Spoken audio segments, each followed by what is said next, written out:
Welcome to the Journey of Self. This is your coach Mehnaz Amjad, and in this series, we will be embarking on a journey together with an intention to help you take one step closer to your best self. This series is designed to help you overcome holding you back from living your best life. Let's get started. Our today's session, I would like to talk to you about the title of the session, which is What Will People Say? And to this, I would like to share with you story from my own personal life. Many years ago, my father's aunt, after a prolonged illness of 10 years, we finally lost her. So it was her funeral, and we were just getting ready for a sober event. There was not much of preparations required at my end. However, in my past experiences, I had learned that attire holds a key place in defining your personal brand. So I took a good 1 hour to decide what to wear for her funeral. I bring this story to you, friends, because it might sound very simple, but this story actually gave me a profound experience. So after a 1 hour search of the right attire and color that one need to wear for a funeral, I was actually late for the event. I was one of my family members very late to the event because I was spending my time thinking about the right attire.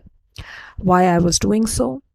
Because I had a lot of assumptions and narratives that I used to tell myself that attires play a key role in defining a personal brand. Besides this, even though it does, there was something more beneath those stories that I was telling myself.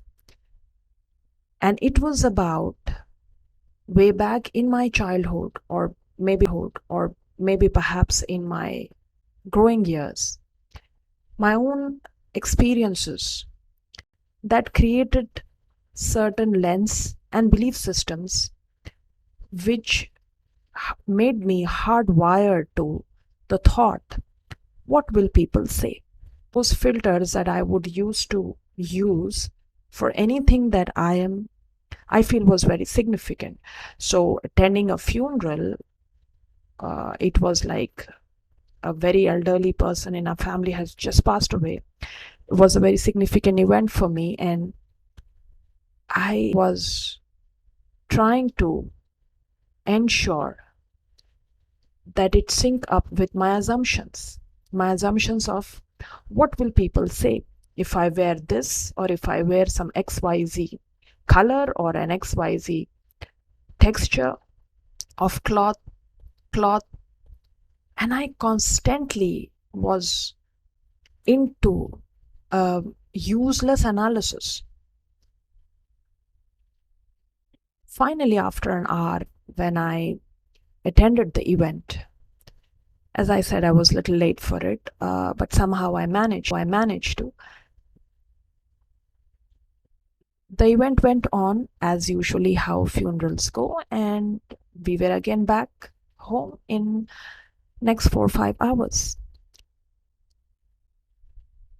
I have this habit of writing my experiences of the day.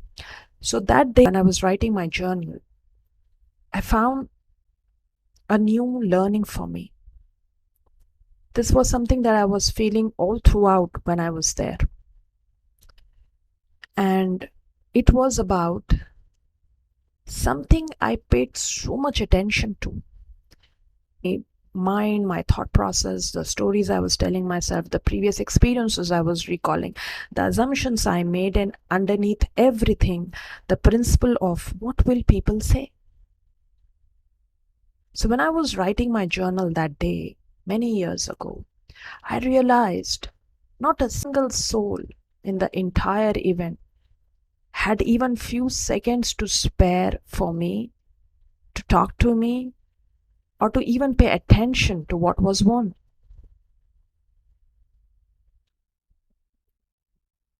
This was an eye opener.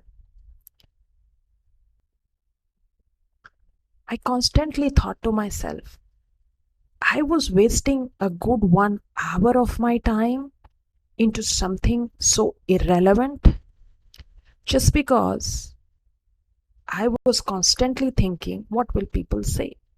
Why have I become such a people pleaser? Constantly thinking about what will people say. And underneath this, what will people say, there were many experiences and assumptions that I held. So, one of the journal prompts I used that day actually helped me understand that the narratives, the stories we tell ourselves, the past negative experiences that we encounter in our life actually builds up stories in our mind to such an extent that we automatically are at war with people, but it's like a proxy war. And this is all based on all the narratives and assumptions we are holding. In reality, actually, there is nothing.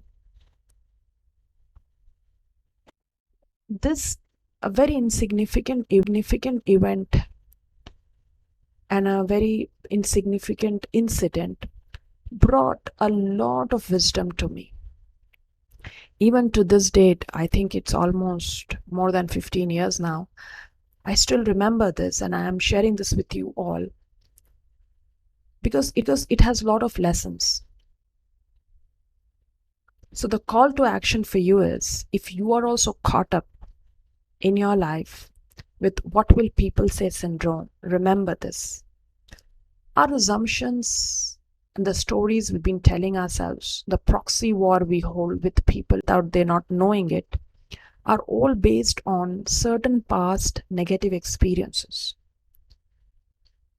So if you find yourself constantly holding back, not really living life of your values, just check if you're telling yourself what will people say, is it coming in from any past negative experiences basis on which you have built some assumptions, basis on which you are telling some stories to your own self, or basis on which you are on some proxy war with people, while in reality it has little or no relevance at all. Remember one thing, friends, everyone is battling their own set of issues in life. Yes, there are people who may find time to gossip about others. But do you really think people gossiping about you or telling something about you, does it really make any difference into your life? So, to get rid of this what will people say syndrome, approach life with a positive, specifically when it comes to decisions or choices you want to make. In my case, I was stuck with what to wear. It was a very insignificant choice, but it may carry it forward into our other choices and important decisions of life if we constantly are stuck in life are not taking decisions just because we are constantly thinking what will people say. So approach life, the call to action for you is approach life, make your decisions, make your choices through your values. That's one of the best ways to arrive at the best decisions for your life. Follow your values, and before you follow them, know what they are.